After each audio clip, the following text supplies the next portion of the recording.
On the stoep of this house, my paternal great-grandfather laid down his weapon and surrendered at the end of the Anglo-Boer War in June 1902. A burger in the Carolina Commando, 3 years of warfare had ended in bitterness, humiliation, and subjugation to the British. Last year I researched my British great-grandfather, who was present at the Battle of Spionkop in Natal, and I wrote a book about his life. He was a young lieutenant, fresh from London, a newly graduated lawyer seeking his future in Africa. Unexpectedly, that future led him into war with the Boers. This year I've turned to my Afrikaner roots, focusing on Christiaan de Witt, my father's grandfather. The Carolina Commando is one whose name is etched in Boer history. Heroically, they reinforced the summit during the Battle of Spionkop, outside Ladysmith in Natal, 90 men being sent up the koppie in the mist. Only 30 or so came down alive. Later, Christiaan de Witt fought at Berg en Dal on the road from Pretoria to Nelspruit. There, 70 Boers fought in a 4-hour battle against 1,600 English riflemen and their devastating artillery fire. This was the battle in which the ZARPs, the ZARP, the Republic's police force, gained its reputation. De Witt was present because he had been a ZARP before the war, stationed at nearby Barberton, and joined his fellow police officers in the battle. Shot through the mouth, he escaped on his horse before his handful of surviving compatriots were overwhelmed. Berg en Dal would be the Boers' last pitched battle. By then the British had taken Johannesburg and Pretoria and were closing in on the commandos. The Boers resorted to guerrilla warfare, living in the veld, staging hit-and-run ambushes on the enemy. This bitter fighting saw the Boers reduced to rags, but for a year they persisted. Eventually, in early 1902, they sued for peace. They could go on fighting indefinitely, they argued, but for what?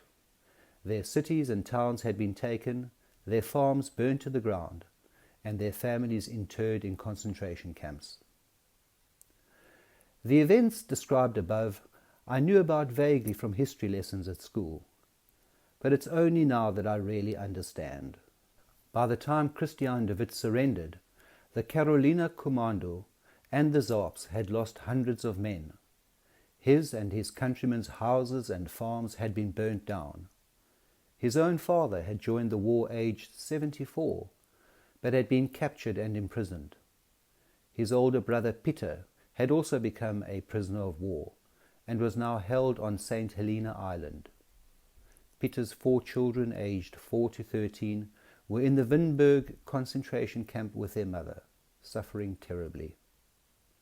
And de Witt's own mother was in there too, in her mid-70s, until February 1902, when pneumonia took her. Theirs was a typical Boer story. Everything lost and nothing more to fight for.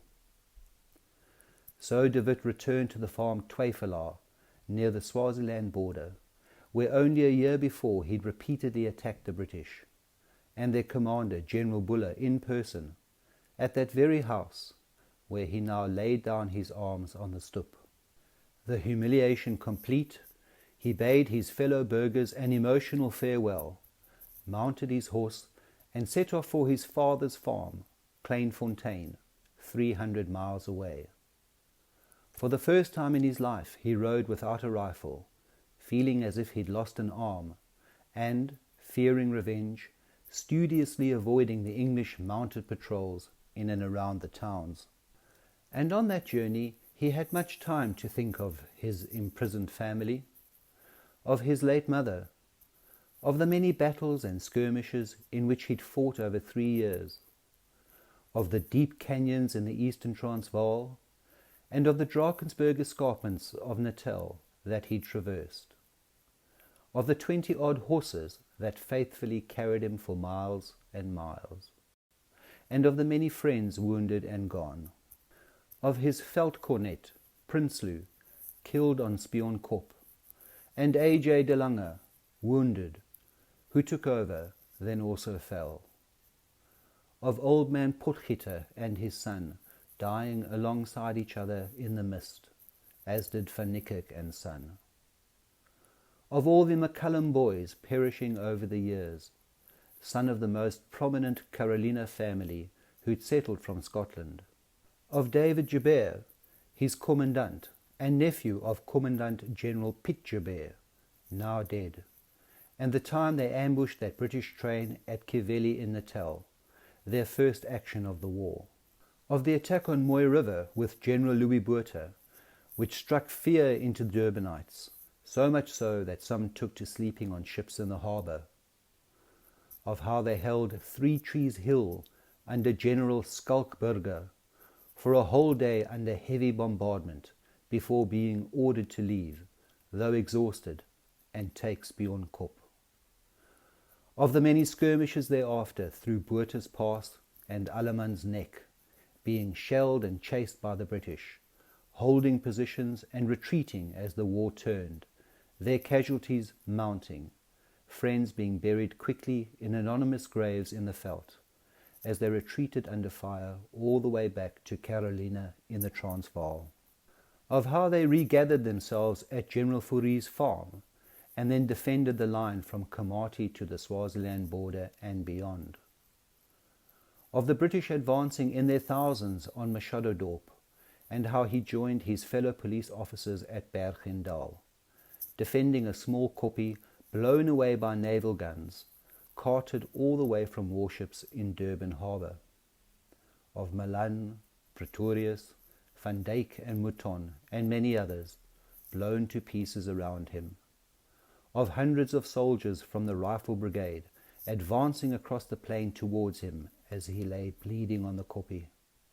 Of the countless skirmishes in the year thereafter, too many to remember, just moments. Like the day they were shelled on the Nelsberg and had to lead their horses up and over the mountains, leaving behind their mortally wounded countrymen. Of then being sent south to Chrissy's Mere, South Africa's largest freshwater dam, where he'd done his police rounds often years before, only now to be ambushed by General French's men on the road and fleeing before returning to ambush their enemy in turn.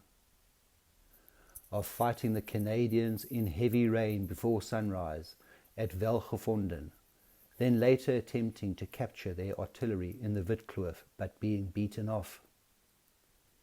Of capturing the big Lady Roberts gun at Helvetia just after Christmas in 1900, then having to haul it for miles across the veldt, leaving behind Lieutenants Morkel and Nortier and Corporal Coetzee, with Viljoen and his other police compatriots, their bodies unburied. Of more battles at Chrissy's Mere in the new year, then returning to Natal one more time with General Louis Botha, to Blood River Poort, where they flank attacked as one, in a body of cavalry, 700 Boers charging together, capturing the British commander and hundreds of British and their horses. Of their euphoria dampened just a few days later at Fort Italo, where 50 burghers fell alongside him. On all these things and more, De Witt would have pondered as he made his way back to his father's farm outside Winburg in the Free State, scrounging for food from fellow refugees and riding across countless destroyed farms, sleeping in the bush under a threadbare blanket during another icy Transvaal winter.